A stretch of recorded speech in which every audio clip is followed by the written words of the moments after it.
Au sommaire de ce journal, deuxième jour de l'Aïd, l'Association tunisienne pour la prévention routière appelle les usagers de la route à redoubler de prudence.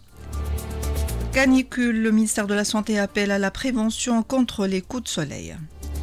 À Kasserine, premier succès médical grâce à la plateforme Najdatn. Convoi de la résilience, une caravane humanitaire tunisienne à partir du 9 courant pour rejoindre la bande de Raza. L'ONU salue la création de comités libyens sur la sécurité et les droits humains. Les autorités saoudiennes annoncent le succès de la première opération expérimentale de livraison de médicaments par drone dans les lieux saints.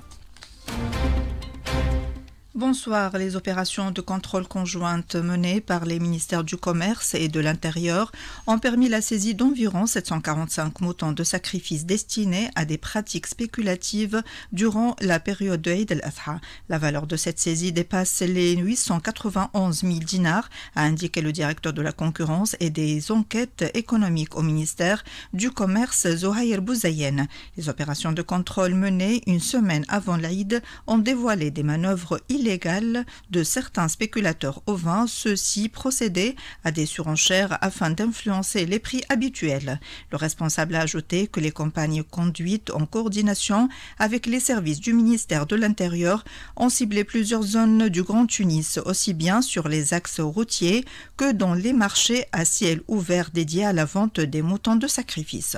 En outre, quelques 258 moutons de sacrifice ont été saisis et vendus au prix de 21 dinars 900 le kilogramme au point de vente fixe du siège de la société Al-Louhoum. À l'occasion de la fin des vacances de Eid al-Adha, l'Association tunisienne pour la prévention routière appelle les usagers de la route à redoubler de prudence. Elle insiste sur la nécessité de vérifier l'état général du véhicule avant de prendre la route. L'association rappelle également l'importance du respect du code de la route, en particulier les limitations de vitesse et les distances de sécurité. Elle met en garde contre la conduite agressive, l'usage du téléphone portable au volant ainsi que toute forme de distraction pouvant réduire la concentration du conducteur. En cas de fatigue, elle recommande vivement de faire des pauses régulières ou de différer le départ afin d'éviter les risques d'accident. Mondar Jafoura de l'ATPR au micro de Rajab Namara. On voit qu'il y a beaucoup d'encombrements parce que c'est tout à fait normal, parce qu'il y a des gens qui passent de l'endroit où ils vivent régulièrement vers leur ville natale. Aussi, tous les citoyens ont presque une voiture, plus que 2 ou 3 véhicules par famille. Et de non-respect du code de la route, parce que chacun veut arriver le premier, chacun veut border un peu sur la foule. Il faut essayer de s'adapter à cette situation exceptionnelle durant l'année. Et donc, céder le passage aux sujets âgés qui sont en train de conduire, aux femmes. Et il faut avoir beaucoup de patience pour éviter les accidents et les collisions des voitures et la perte du temps. Il faut faire des mesures de précaution personnelles. Quand on est fatigué, on n'est pas obligé de conduire. Quand on a sommeil, on s'arrête, on se repose et on reprend. Et qu'il faut mettre la ceinture de sécurité. Et il faut voir les roues, est-ce qu'elles sont en bon état ou en mauvais état. Et donc, il faut beaucoup de mesures de précaution généralement. Voilà, je vous souhaite un bon Aïd, une bonne fête. Le nombre de morts sur les routes est resté stable depuis le début de l'année jusqu'au 5 de ce mois, avec 449 décès, soit le même bilan que celui enregistré au cours de la même période de 2024, selon les données de l'Observatoire national de la sécurité routière. L'Observatoire fait également état d'une baisse de 19,28% du nombre des accidents de la route qui est passé de 2531 à 2043, soit 488 accidents de moins sur la même période. Le nombre de blessés a aussi baissé, s'établissant à 2673 personnes entre le 1er janvier et le 5 courant, contre 3374 par rapport à la même période de l'année dernière. Les données de l'Observatoire révèlent également que l'inattention et le manque de vigilance demeurent la première cause des accidents. Le ministère de la Santé a mis en garde contre les coups de soleil susceptibles de toucher toutes les tranches d'âge, quel que soit leur état de santé, et ce en raison de la vague de chaleur que connaît le pays ces derniers jours. Le ministère a appelé à respecter un ensemble de mesures préventives pour éviter les complications de santé. Il est nécessaire de ne pas sortir pendant la période de forte chaleur entre 11h et 16h, de boire une quantité suffisante d'eau, même en l'absence de sensation de soif, de porter un chapeau, des lunettes de soleil éclairés, des vêtements légers et clairs pour permettre au corps de respirer et d'appliquer une crème solaire. Il est aussi recommandé de rester dans un endroit frais, de boire de l'eau et de se reposer en cas de sensation de malaise, de maux de tête ou de fièvre. Le ministère de la Santé a également conseillé de contacter les services d'urgence si l'état de santé ne s'améliore pas.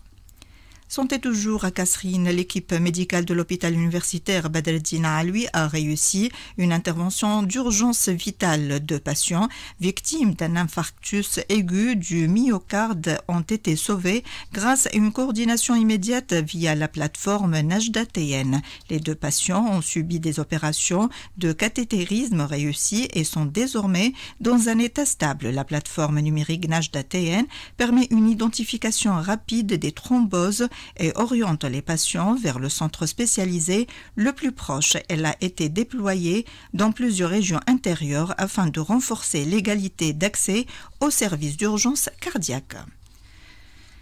À compter de 2026, le mécanisme d'ajustement carbone aux frontières de l'Union européenne imposera une taxe sur les importations de produits à forte intensité carbone. Cette taxe sera calculée en fonction de l'empreinte carbone du produit et du prix du carbone payé dans le pays d'origine. Selon Nourdine Hajjeji, maître de conférence et expert en environnement, ce mécanisme représente à la fois un défi et une opportunité pour les entreprises tunisiennes. D'un côté, une empreinte carbone élevée entraînera des coûts supplémentaires pour le secteur concerné et pour les exportateurs vers l'Europe.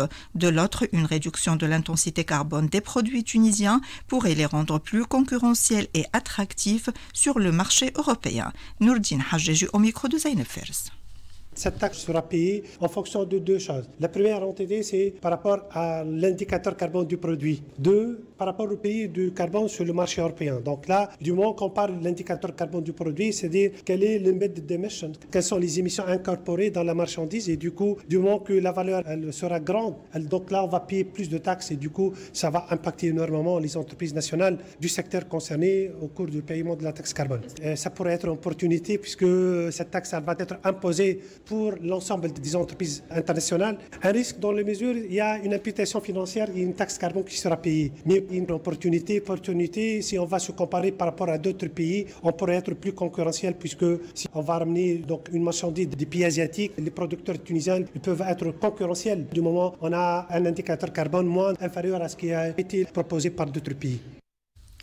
Adhésion de la Tunisie au marché commun de l'Afrique de l'Est et australe, règles d'origine appliquées et opportunités à saisir est le thème d'un atelier technique qui se tiendra le 17 courant à Tunis, organisé à l'initiative de la Chambre de commerce et d'industrie de Tunis. Cet atelier sera une occasion pour les entreprises présentes de prendre connaissance des perspectives du marché commun de l'Afrique orientale et australe COMESA, ainsi que d'approfondir les connaissances en matière de règles d'origine relatives à cet accord de libre-échange.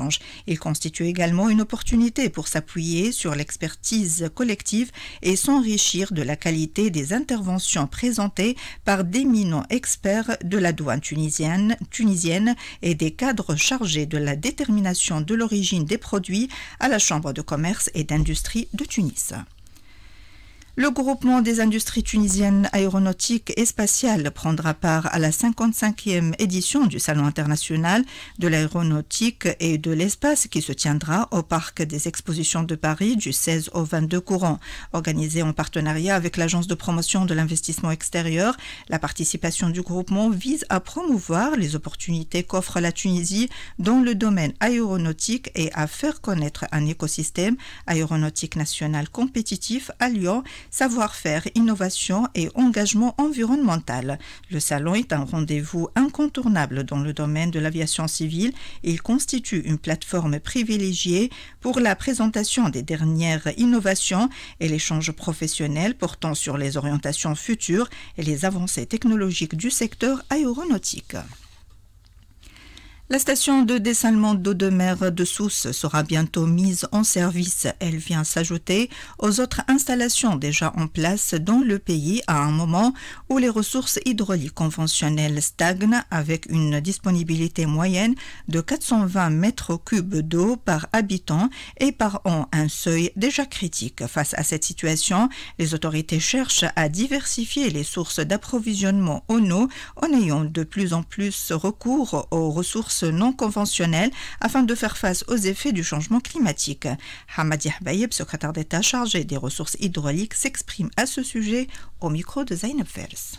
Il y a presque une stagnation des eaux conventionnelles. Aujourd'hui, chaque habitant a en moyenne 420 mètres cubes par habitant chaque année. Dans l'avenir, ça sera moins que ça avec les changements climatiques. Donc, on est obligé d'avoir d'autres sources d'eau. Et là, nous avons